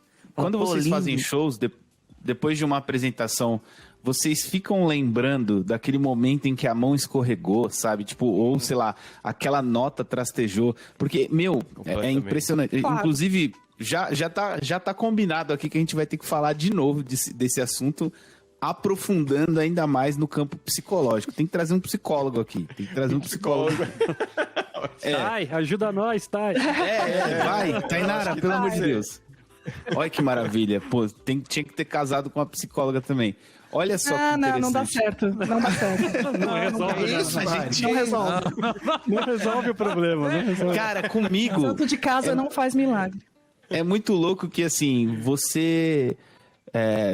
você tocou ali 25 músicas e músicas às vezes de nível super avançado, exigente, e você lembra justamente daquela hora que você ia pisar no pedal e faltou, ou trastejou a nota, ou sei lá, mano, é impressionante como você, assim, você toca 99% certo. Você vai lembrar daquele 1%. A única coisa que valeu, né? A única coisa que importa é o 1%. Mas eu acho que isso é de uma forma, forma humana comum, assim. Tipo, você tá no trânsito, dá aquela freada, você não viu que o carro tinha parado e dá aquela freada e você quase bate. Você sempre vai contar isso quando chegar em casa. Você tá andando na rua. É verdade, mano. Então, acho que de uma forma geral, acho que faz parte do ser humano a gente sempre focar naquilo que saiu um pouco fora do nosso script, assim. A gente leva isso pro lado artístico. Só que eu acho que uma coisa que ajuda a gente ficar preso nessa coisa feia aí, Leandro, que a gente tá falando, é não se atentar a uma coisa que o Daniel falou que, cara, é genial. Tipo assim, como é que ele não se sentiu um músico digno, decente, bem estudado e seguro, sendo que ele errou uma parada que ele tinha estudado e ele soube o caminho para contornar aquilo. O problema é você não... Por mais que ele não... Vamos supor que ele tivesse travado. Mas na cabeça dele ele sabia qual que era o caminho. Isso é nome de um músico que está preparado para... Presença de espírito. Para funcionar aquilo. Então, tipo assim, isso é musicalidade, sacou? Isso é musicalidade. Então, sobreviver, né? Cara. E tem a ver Bear com Grylls, isso. né? Sabe sobreviver o negócio. Não, mas é sempre assim, né? Que não sabe o caminho... Se é uma pessoa, né? Uma pessoa que não sabe o caminho, aí é outra coisa. Pô, peraí. Então você tá fazendo uma coisa que você de fato não tá dominando, é outra coisa. Você tá se arriscando numa coisa perigosa. Mas não, cara, e aí a gente olha aquilo como erro, ao invés de falar assim, pô, que legal, quase que deu jazz, mas eu consegui me virar muito bem. E fica preso nesse tropeção do dia, assim, né? Tipo, parece que o dedão foi arrancado. E aí, isso é um perigo que vai... Às vezes que eu mais ouvi elogios de amigos, isso é uma coisa que a gente tem que se atentar também, porque já falei isso várias vezes pro Pedro também, pro Raul, que é das vezes com o Quarteto Palo, inclusive, que a gente tocou junto. É muito bom você tocar com amigos. Porque, tipo, eu fico naquela assim, cara, se eu não estiver tocando igual os caras, eu não tô satisfeito. A gente vai pro ensaio, todo mundo tocou bem e eu não, eu já fico, não, isso tá errado, eu quero tocar igual. E aí você admira mais ou menos, amigos, né, Pedro? Os amigos... Porque lembra da Spen, cara? Nossa, é verdade. O cara não queria tocar o groove certo. Você admira os amigos admiram você, só que você com você mesmo não rola, cara. A parada não rola, assim, tipo... E às vezes que eu toquei melhor das vezes que eu mais recebi elogio dos amigos, foram as vezes que eu tava desencanadaço e que eu falei, vou testar isso aqui, se liga, vou testar. Caramba, deu certo. Vou testar agora, vou testar isso aqui que eu estudei. Nossa. E a galera curtiu pra caramba. E eu, tipo, caramba, tava só testando aquele step que eu estudei a semana inteira. Lucas, mas você entrou num lance que é exatamente isso.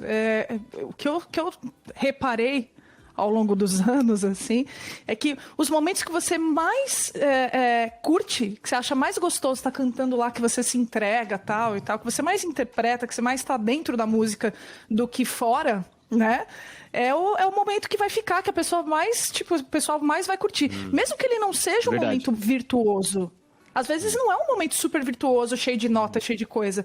Mas ele é de entrega, saca? Então a pessoa tá vendo verdade ali, né? Fica escancarado pra todo mundo que você tá ali, entendeu? Esse é o ponto que o Raul levantou lá no começo, né? Porque, na verdade, a música ela tem algo que a gente não sabe explicar, que não está ligado ao virtuosismo. Então, o virtuosismo é algo que, justamente, mentalmente nos traz um prazer, óbvio. Então, eu vejo alguém fazendo uma coisa muito rápida, nossa, me dá um prazer acadêmico, um prazer mental, um prazer matemático. Assim. Prazer acadêmico, ótimo. Certo? Agora, tem alguma outra coisa na música que a gente não sabe dizer o que é, que conecta muito mais com as pessoas e que só acontece quando tem essa verdade que vocês estão falando. Então, que independe de técnica, independe de qualidade. Não, existe uma coisa espiritual na música ali de comunicação que ela simplesmente, às vezes, funciona em lugares que, justamente, matematicamente, não era para estar funcionando. Porque tem erro, tem problema e tal.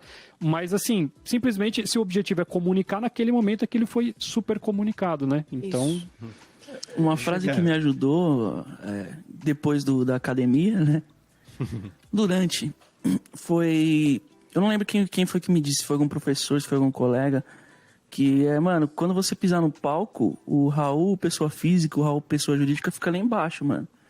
Aqui você pode ser o que você quiser, cara. E isso mudou muito minha forma de enxergar assim. Claro que depende, né? Mas quando eu piso no palco, cara, é outra pessoa hoje em dia, assim. Tenho medo? Tem, que é a questão do respeito pela música, o respeito pelo que a gente faz, né?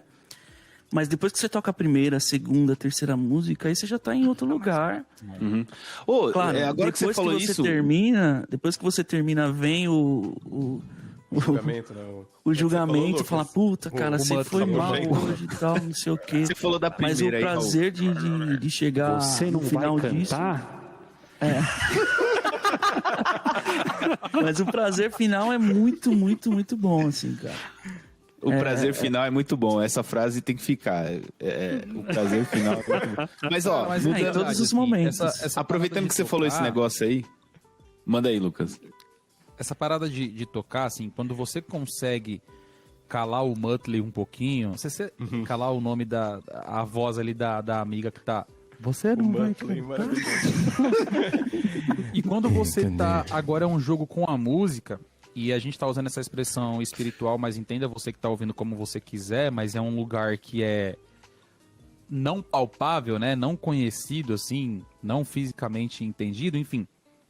E quando acaba, parece que você de fato passou por um portal de renovação pessoal, assim. Porque você sai lidando melhor com aquela crítica. Mesmo que ela venha depois...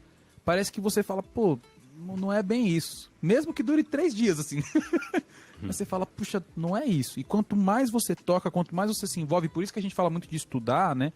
Quanto mais você estuda e quanto mais você se envolve com a música, pela música, parece que isso vai ficando um pouco mais silenciado, vai ficando um pouco mais de cantinho. Parece que a pessoa que perguntou se você não vai cantar, de alguma forma começa a compreender, assim, que tipo, eu acho que não vai cantar, né? Acho que vai, pô, tá rolando outra parada. Parece que a gente vai se respeitando um pouco mais, porque a música dá essa sensação de, tipo assim, cara, é fora do PJ e do PF, né, que o Raul falou, é fora. Do PF? Do PF. É fora da pessoa jurídica, do prato feito. Não, é tipo, cara, é muito louco, assim, a gente falou de psicólogo e tal, e eu passei na psicanálise por 1 ano e meio, e inclusive indico pra geral, assim, baita experiência legal. Vale a a única pena. coisa que eu nunca levei pro consultório foi a música, cara. A única coisa que eu nunca levei foi a música, eu nunca precisei falar disso, assim.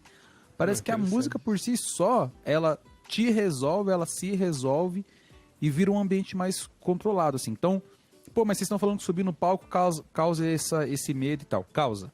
Mas existe o resultado disso depois, porque uma hora você tem que sair do palco. Se você sair do palco e carregar só essa crítica, só o Muttley, né? Aí tem algum problema bem real aí que você precisa resolver. Porque pode até ter isso também. Agora, se tiver isso e tiver também aquela sensação de prazer, tipo assim, cara, é melhor que chocolate. Eu não sei se vocês adoram chocolate. Não. Eu amo. É melhor que chocolate, cara. Nossa. Lasanha no domingo. Mas vira uma lasanha de chocolate, bichão. Ah, não. Nossa, lasanha de chocolate, Cara, quero. Meu Deus. Mas, ó, eu quero. A gente já Do tá Hendrix falando da há muito Larica, tempo. E até agora a gente não entregou o mais importante, que são dicas práticas pra gente tentar ajudar a pessoa que tá passando por esse medo Bora. de Acho que palco. o Raul acho que entregou uma ótima dica. então, Esse tem negócio do algumas palco, coisas- Você enfiar na cabeça que você vai... Peraí. É outro rolê Achei que era agora. lasanha. A lasanha é uma ideia maravilhosa, sem chocolate. Tem. Conte depois. Eu anotei aqui algumas coisas, só pra gente poder ir fazendo, e daí vocês dizem se vocês concordam ou não concordam. Porque Pode daí ser. vocês falam se tem outras coisas a colocar. Uma das coisas, então, que eu acho que liga com isso que o Raul falou, é o se divirta, certo? Então, liga esse momento que você fala assim, cara, eu vou desligar completamente. Eu sei que é difícil fazer isso, mas essas coisas têm que ser conscientes, tá? Isso daí é exercício psicológico mesmo, de você virar e falar assim, eu não vou me preocupar. Sabe aquela coisa que às vezes a gente vê coach falando, mas que é verdade? Que você tem que repetir várias vezes na sua cabeça alguma coisa? Então, é assim que você desliga. Fala, eu consigo, eu vou fazer, eu não estou me preocupando com a opinião dos outros. Se você falar isso várias vezes na sua cabeça, por incrível que pareça, isso ajuda bastante. Pedro, faltou o lapela aqui do lado, aqui, ó. Eu consigo, eu vou fazer. Repita, eu consigo. Certo? Então, Dos dias 8 de maio a 15 de maio, teremos a semana do Eu Consigo. Exatamente. Pedro Lopes. Por Votem aí, apenas 5 metem aí. parcelas de R$1.000. É. Coloca a hashtag aí, Pedro de terno de alfaiataria e microfone lapela. Nossa, hein? Daí vai longe. Mas esse lance do pensamento positivo é algo que para mim sempre funcionou. Acho que eu já comentei com vocês também. Eu tenho lugares, né? Porque pensa o seguinte, o pensamento vem. Então, você vai pensar, eu vou errar. E você fica pensando, eu vou errar, eu vou errar, eu vou errar. Se você não quebra esse ciclo de pensamento, isso te faz mal. Para mim, pelo menos, faz muito mal. Todas as vezes que eu começo a perceber que eu falei 3 vezes que eu vou errar, é tipo, minha cabeça, eu não tô fazendo consciente, a minha cabeça tá falando, nossa, tá chegando aquela parte da música, eu vou errar. Nossa, é aquela parte do solo da bateria que o Lucas falou, né? Eu vou errar. Caramba, mano, eu não sei se eu estudei direito. Se você não quebrar esse ciclo de pensamento, existe grande chance de você errar. E a única forma que eu consigo fazer de quebrar esse ciclo de pensamento é de uma forma artificial. É falando, eu vou acertar. Então, por mais que minha cabeça não esteja pensando isso, mas eu fico, não, eu vou acertar. Eu vou acertar. Porque enquanto eu estou falando isso, eu estou pelo menos conseguindo, de alguma forma, rebater aquele pensamento negativo. E posso dizer para vocês que isso já funcionou diversas vezes comigo. Funciona. Só que eu uso um palavrão aí no meio. Pode ser, exato. Esse eu vou acertar, você pode usar o que você quiser. Fala Mas, de cara, madeira, é impressionante. Né? Vai Carvalho. Exatamente. Mas você quebrar esse ciclo, eu acho uma coisa extremamente importante. E tem uma outra coisa que foi o que o Dani falou aqui. Então, que foi a experiência que ele disse e que o Lucas também comentou. Se errar, a pior coisa que você pode fazer é parar, ou dar aquela olhada pro resto da banda do tipo, deixa eu ver se alguém percebeu, né? Este é o momento, se você errou, cara, segue em frente e tá tudo certo. E se você tem uma banda que é companheira, vai todo mundo dar risada junto com você e seguir na música, certo? E essa é a parte mais divertida de tocar, é quando tá todo mundo tão sintonizado, todo mundo percebendo. Mas quando você faz aquela cara do tipo, eu errei, mesmo quem não tinha percebido o erro, vai passar a perceber. Porque fala assim, ó, o Pedro errou naquele trecho, mas o que eu errei? Não sei, você fez cara de que errou, então você errou, né? Eu tenho uma história disso que é muito recente. Deve ter 1 ano, 2 anos. 2 anos, né? Porque a pandemia, a gente já tá 1 ano já internado e, tipo... Internado não, desculpa, gente. A gente tá 1 ano já de quarentena. Não sei se internado e não parece que é 1 ano, né? Então faz mais tempo. Que eu fui tocar numa banda de baile, os caras, tipo, me chamaram pra tocar no sábado, na festa, me chamaram na quinta-feira. Né? Nossa. Falei, beleza, mas me passa a lista... E me fala a ordem certa. Eu sei que no baile não tem essa de ordem certa, mas, tipo, Sim. algumas eu vou precisar que vocês coloquem na ordem certa, porque eu vou ter que tocar lendo. Ah, beleza. Aí, bem na hora do sertanejo, a pessoa resolveu mudar a ordem, cara. E, mano, qual que é a música? A ordem das músicas pela convenção, né? Aí... Não, mas não era tudo ligado assim. E é uma galera que já toca em baile, tipo, muito tempo e tá acostumada com esse repertório de sertanejo novo e tudo mais. E, cara, eles estavam tocando uma música, eu tava tocando outra. E, tipo, mano... Às vezes tava o acorde batia, valeu, né? Não, foi medonho, assim. As hormonas cruzavam, tava... Não, a gente parou e, tipo... Chega, vamos tocar evidências. Acontece. E eu fiquei surpreso, assim, da forma que eu lidei. Eu só falei, galera, desculpa aí e tal. Mas não foi erro seu. Esse que é o ponto, certo? Você reconhecer e falar assim, cara, para o que eu tinha na hora era o que dava para eu fazer. Sim. Né? Eu acho que é o seguinte. Primeiro eu quero falar que tem um Mari na plateia, que eu fiz lá no começo, que eu falo sobre medo de palco. E aí, tipo, dou algumas dicas e tal. Então depois que terminar aqui, dá uma olhada lá. Mas isso que você... Mari na plateia. Mas esse lance de você tá solto e tal, tem a ver com o seu corpo também. Então, uma coisa é que o seu cérebro, ele precisa... Ele vai começar a se defender, saca? E no caso do cantor, da cantora, isso é complicado porque, tipo, muita gente fala, eu perco a voz, né? E fecha a garganta. E você nem consegue cantar porque, tipo, o corpo todo entrou em alerta vermelho, né? Então o estômago... A dica é Dreyer, gente. Não, pelo amor de Deus, não. Dreyer. Puta, o cara, né? Não, mas a dica é... Faça alguns exercícios físicos e alongamentos antes de começar. Antes de entrar no palco. Bom. Isso serve para todo mundo, viu? Pra Exatamente. Para todo mundo. Porque o seu cérebro ele vai começar a entrar numas de tipo, estou relaxado, né? A musculatura tá alongada, tá soltando endorfina e tal. Então a chance de você ajuda. Tá mais solto e não travar fisicamente é maior, né? Outra coisa também é o estar preparado, né, Raul? É tipo isso. Quanto mais você estudar, menos você vai ter que pensar. O ruim é você ter que pensar no palco, né? Então, o ideal é que você não tenha que ficar fazendo, né, Nazaré, né, passando o cálculo, né? Então,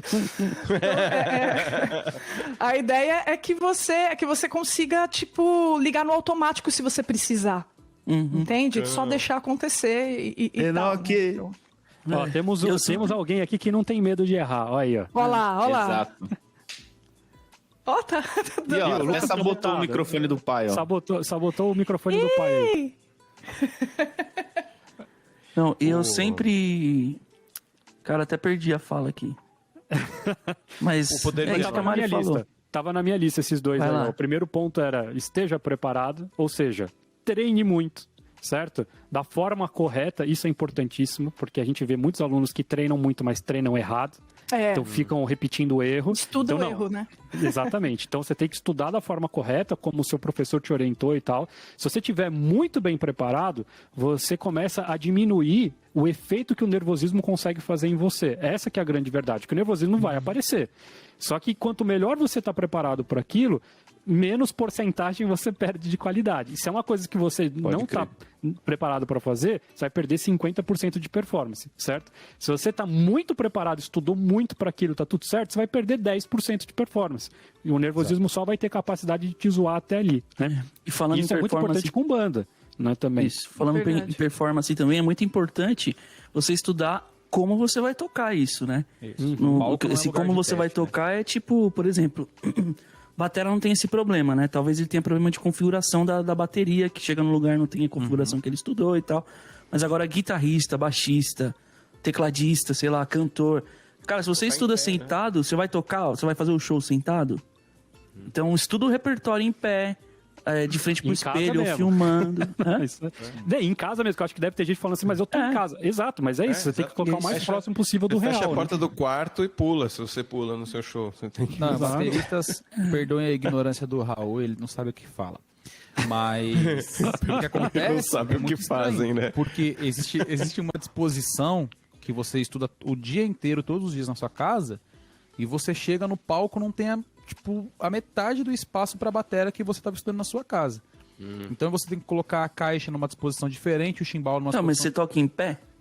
Ou o chimbal, deixa eu terminar. O chimbal numa disposição diferente e existe uma coisa chamada memória muscular. E todo o seu corpo está adaptado a ter aquele tipo de velocidade, a tocar com aquele tipo de força, com aquela memória muscular exata. E aí você quer exigir daquele momento uma coisa que você não tem. Então, assim, comece a entender o seu corpo de uma forma um pouco melhor, seja mais inteligente com isso, estude com a bateria um pouco diferente e saiba que você vai ter que também ser um pouco de camaleão. Porque às vezes vai ter que arrancar um prato da sua bateria, vai ter que arrancar um pedaço da sua bateria porque não cabe no palco e você vai ter que tocar. Que nem isso que o Raul falou, por exemplo. A gente não toca em pé. O batera tá sempre sentado. Só que tem um determinado palco que você vai tocar e você vai ficar assim, ó. Porque o palco é desnivelado. A batera sofre com isso. E o quadril já vai ficar... Aqui não é. E isso começa a fugir, né, Lucas?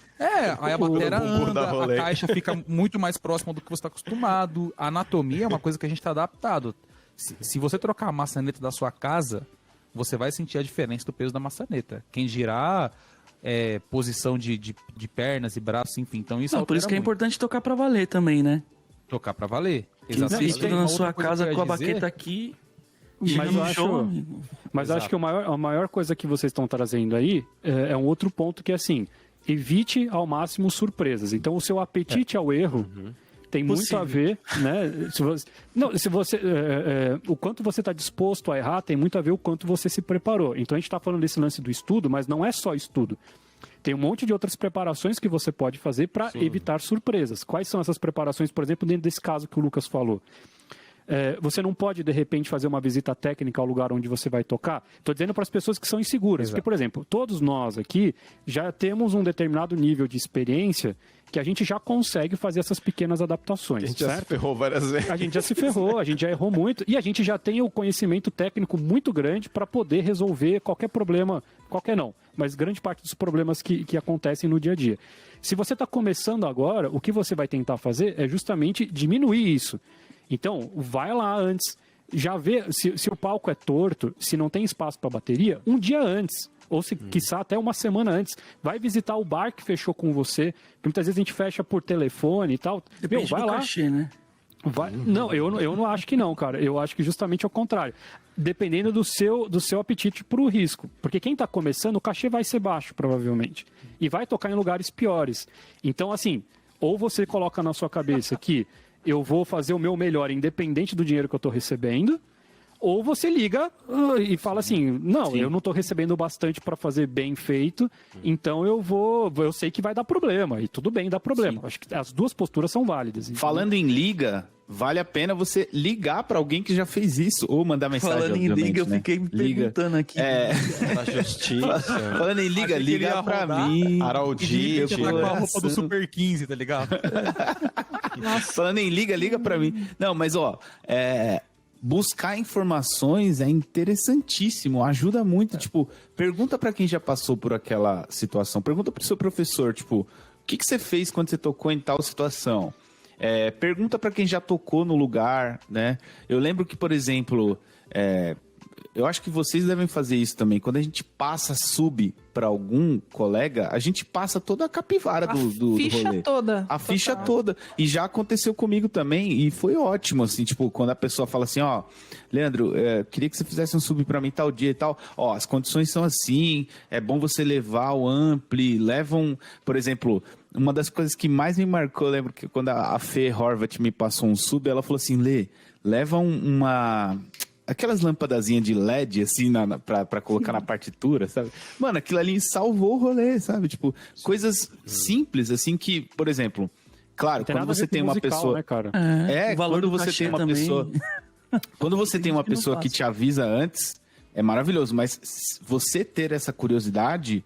É fundamental também para perder um pouco aquela expectativa, tipo, como é que vai ser quando eu chegar lá, sabe? Tipo, pergunta para alguém, pode ser um colega de outra banda, tipo, você já tocou naquele lugar?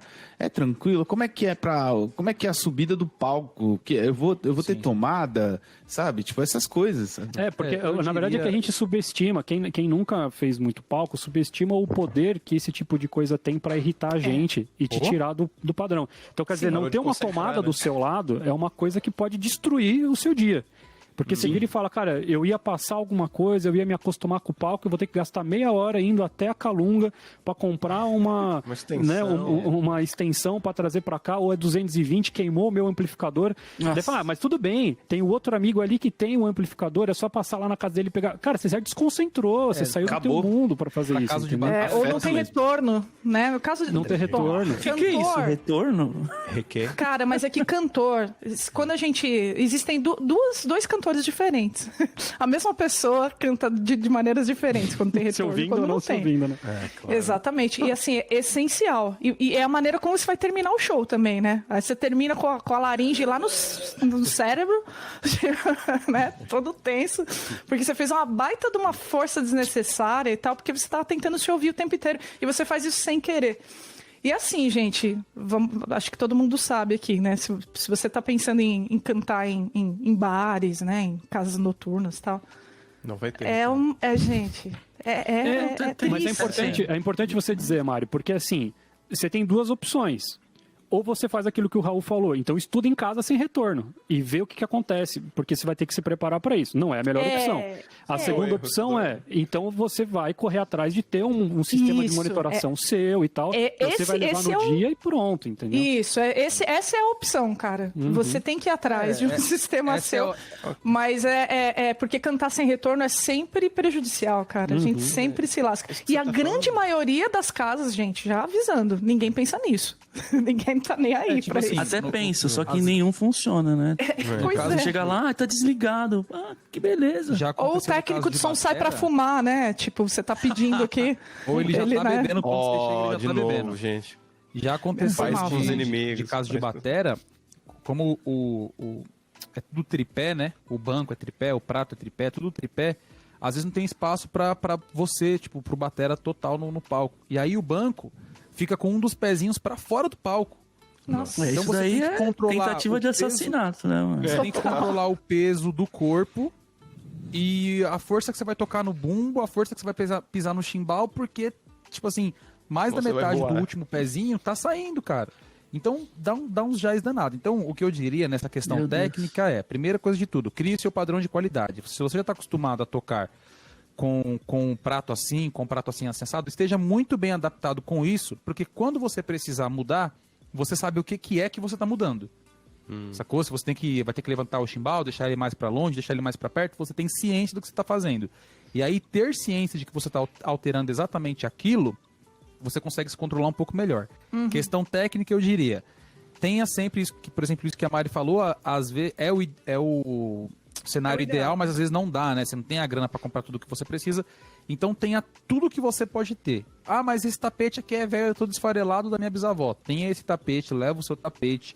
Não espere que no lugar... Ah, mas devia ter. Devia, mas nem assim. Então leve o seu negócio, faz a sua parada. Agora, em questão de tocar mesmo, do play, palco não é lugar para testar. Ponto. Testar é no ensaio, testar é a hora que você está estudando. A não ser que você for tocar uma coisa muito fria, etc. Agora, eu diria isso. Palco não é lugar para testar. Por quê? Se você já sabe que você vai testar uma coisa que pode dar jazz E você vai começar com esse julgamento, com aquela vozinha de você não vai cantar? Você sabe que você vai entrar nesse bug? Cara, é burrice você testar uma coisa que você não tá seguro. Exato. Que ninguém da banda sabe que você vai testar aquilo, porque no ensaio momento nenhum você fez.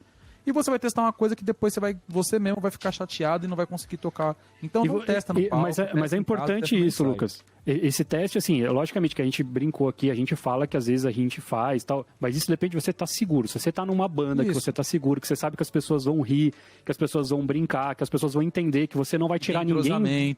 Exatamente, não vai tirar ninguém do tom, entendeu? Então é por isso que precisa ensaiar muito para funcionar, precisa estar tudo sempre muito pronto. Agora, eu tenho uma última dica, antes da gente passar para as nossas indicações da semana, que esse podcast está indo longe, eu acho que talvez mereça um segundo episódio. E a gente não falou até agora, né, para vocês escreverem aí nos comentários, se vocês querem que a gente siga esse papo, sugestões de outros assuntos que vocês têm que colocar aí. Mas eu tenho uma última dica de uma coisa que já me desestabilizou muitas vezes. Antes de você subir no palco, se você começou a entrar na sua concentração, isso há meia hora antes, por exemplo, você já está... Desliga o seu celular. Eu sei que hoje isso é uma coisa que está cada vez mais difícil, né? Porque a gente quer postar o momento da gente entrando no palco e quer fazer não sei o quê.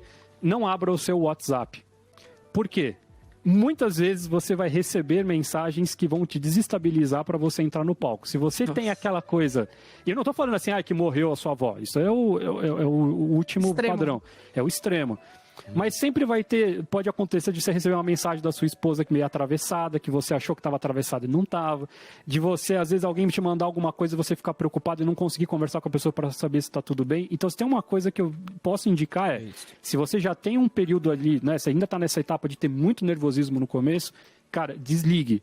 Desligue, porque nesse momento é você com você mesmo, é você na sua concentração, fazendo os seus alongamentos e exercícios, como a Mari falou, testando o palco, fazendo passagem de som, desliga, porque senão vai ter alguma coisa que vai te incomodar, nem que seja... Pode até ser, né, dependendo do teu ego ali, pode até ser você abrir o Instagram e ver aquele cara que você admira fazendo uma coisa muito melhor que você, e aquilo naquele momento vai te desestabilizar, que você fala, puxa, eu não sei fazer essa virada. Caramba. E daí você já vai entrar... Desliga geral, gente. Desliga pra estudar também. Desliga pra sempre. Eu adoro ficar sem o celular. Do palco, igual não tem problema nenhum. Tipo, eu sei que você tá pra finalizar, Pedro, mas tipo assim, por exemplo, quando eu vou tocar no palco, eu não tô com a carteira no bolso, eu não tô com o celular no bolso, eu não tô estudando em casa desse jeito, então eu não reproduzo no palco desse jeito. Isso. Então, exatamente o jeito que você estuda, se o celular fica no chinelo, põe no chinelo. Eu tenho um hábito, tem um... Enfim, né, o trejeitos mesmo assim. Eu dou um nó na correia da bolsa que fica sobrando, né, da mochila, eu dou um nó nela, coloco do meu lado esquerdo, põe a bolsa entreaberta, coloca outro par de baqueta pronto para puxar. Tem todo um esquema. Monte o seu esquema. Fique, né, Raul? Tem todo um ritual ali. Assim. Monte o seu ritual e faça, porque isso é um respeito. Porque quando alguma coisa der jaz, você vai saber de fato o que deu jaz e não vai ficar arrumando desculpa. É porque... não. Mas se tem muito ritual assim, cara, às vezes pode dar problema também. Não, mas não precisa ser muito, uma pessoa né? muito sistemática. Putz, esqueci minha mochila, não vou conseguir tocar hoje. Não. Minha baqueta da sorte. Na boca.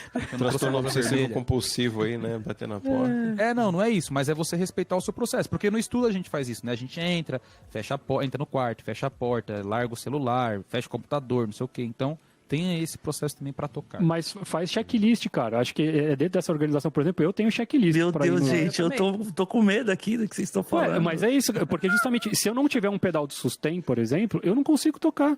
Se eu esquecer o cabinho de energia do teclado, não tem o que eu fazer, não tem outra solução. Extensão. Já aconteceu de eu viajar para o lugar que eu ia tocar e eu esqueci o adaptador da placa de áudio. Era um adaptador Firewire que precisava levar. Acabou. Eu tinha montado todo o meu timbre de piano no computador, etc, etc. Cara, é um negocinho. Então, eu tenho o meu checklist diário, eu sei que eu tenho que levar 4 coisas.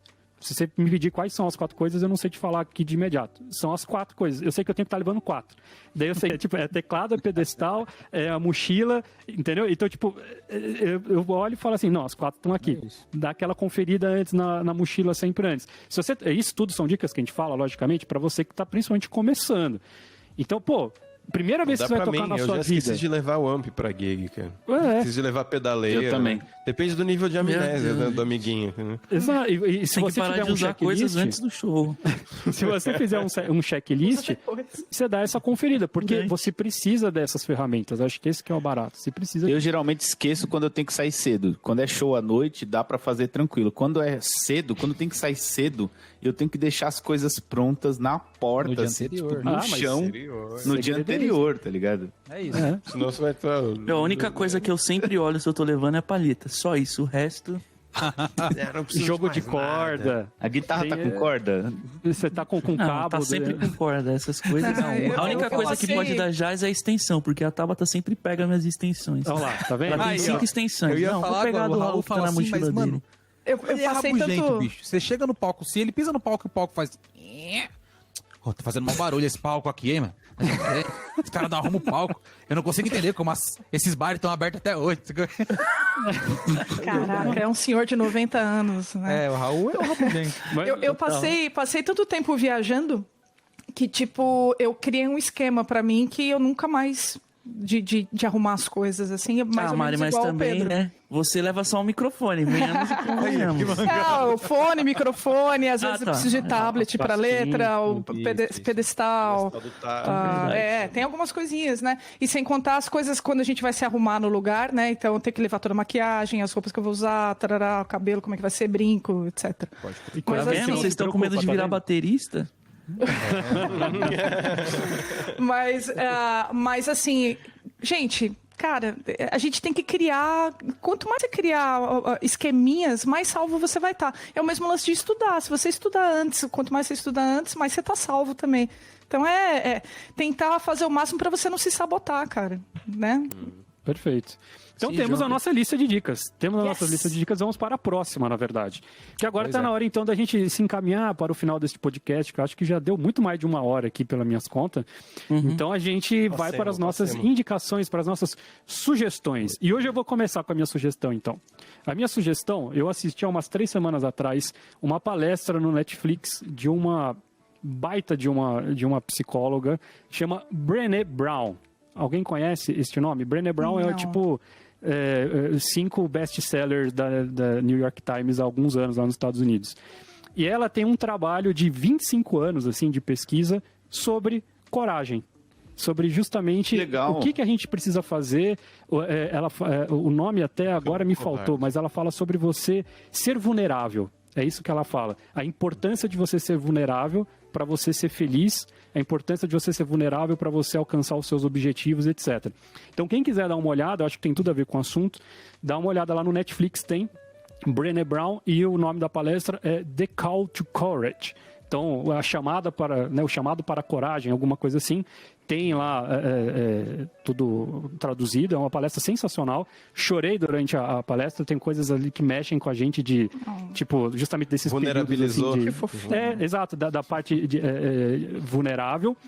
E quem quiser conhecer, enfim, um pedaço menor, né, porque é uma palestra de 1 hora e tanto e tal, tem um TED Talks dela, que aliás acho que é tipo um dos programas mais assistidos Legal. na história do TED Talks. Então procurem por Brené Brown, tudo a ver com esse assunto de hoje. Nossa, vou assistir hoje. Charlie Brown. É sensacional. Mari, manda ver, qual que é a tua de hoje? Bom, agora que a gente está gravando podcasts, né, com regularidade, eu já comecei a fazer uma lista, eu vou escolher, na verdade, o que eu vou falar aqui. Mas falando sobre coisas de YouTube, então, eu descobri um canal que chama 8-Bit Music Theory, né, 8-Bit Music Theory, né, que é um canal no YouTube que analisa, né, a teoria musical de músicas de videogame, assim. E não é só, assim, de músicas antigas de videogame, mas, tipo, das trilhas sonoras atuais de videogame, que são, assim, muito bem feitas. Então, né, do tema, quando o tema aparece, a variação e tal, qual tipo de harmonia, por que ele escolheu tal nota para colocar no acorde e tarará. E é sensacional, é muito legal. Então, né, para quem gosta de música e de videogame, aí fica a dica. Boa. Raul, manda aí, Raul. Bom, esse eu peguei de última hora aqui, que eu lembrei, que foi um livro que me ajudou bastante também, que um professor meu passou. Ele é bem difícil de achar, mas de qualquer forma vale a tentativa aí de procurar nos lugares, nos sebos, o livro é Tocando com Concentração e Emoção, da Márcia Kodama. É um livro bem legal, tem várias dicas, assim, vários métodos para concentração e tudo mais, é bem bacana. Legal. Perfeito. Ó, várias ideias boas aqui. Leandro, manda ver. Cara, eu assisti recentemente o Framing Britney, A Vida de uma Estrela. Eu quero ver. Cara, é um documentário cheio de teoria da conspiração, que meio que assim, levanta a possibilidade de que a Britney está em cativeiro, digamos assim, sabe? Britney Spears? Desde 2008, parece, alguma coisa assim. Eita. E dizem que não é ela que posta nas redes sociais, porque, tipo, é meio confuso, assim, o lance dela deixar algumas mensagens subliminares na rede social e às vezes parece que ela tá ótima, às vezes parece que ela tá sofrendo ali na mão do pai, né? Parece que é o pai que é o tutor dela. Tipo assim, digamos que ela tá num regime judicial que é como se ela fosse impedida de tomar as próprias decisões, o dinheiro que ela ganha não é dela, enfim. Isso se chama regime... Doideira, cara. Não, isso daí é outra coisa. Doideira, e colocaram mais lenha na fogueira na história, porque ontem ela criticou o documentário nas redes sociais dela. E aí tem gente dizendo que não é ela que fez isso, que, tipo... Mas não pode dar spoiler. Não. Já tá não contando vou o dar filme spoiler. inteiro já. Vamos lá. Mas Caramba, é essa eu muito não sabia, louco, não. cara. É muito louco, assim, porque também o documentário não é só sobre isso. Ele não é só sobre levantar a teoria da conspiração. Ele explica muita coisa relacionada ao preconceito que as pessoas têm sobre... A gente tem instabilidade emocional, sabe? Que é justamente o caso da Britney, que virou, na época, motivo de piada. As pessoas brincavam com uma coisa muito séria. Levantaram a possibilidade dela ter tido depressão pós-parto, que fez com que ela tivesse aqueles surtos, né? Enfim, não vou dar spoiler mais. Chega de spoiler. Assistam. Legal. Vai lá, Dani. A minha recomendação é Netflix também. Tem um curta muito legal do Paul Thomas Anderson, que é um super diretor, assim, né? Fez o Sangue Negro com o Daniel Day-Lewis, assim. Trilha com do Johnny Greenwood, do Radiohead e tal, né?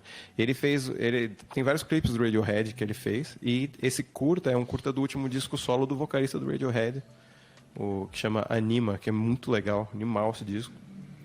E é um curta de balé contemporâneo, na verdade. E o Tom York dança junto com, claro, uma trupe de bailarinos, assim, né? Atômica, assim. E o filme é lindo, cara. É muito bonito, assim. Vai migrando de um lugar para o outro. É um negócio super onírico, assim. Como é que é o nome do várias filme? vezes para tentar. Chama Anima. Anima. Anima. É muito bonito, cara.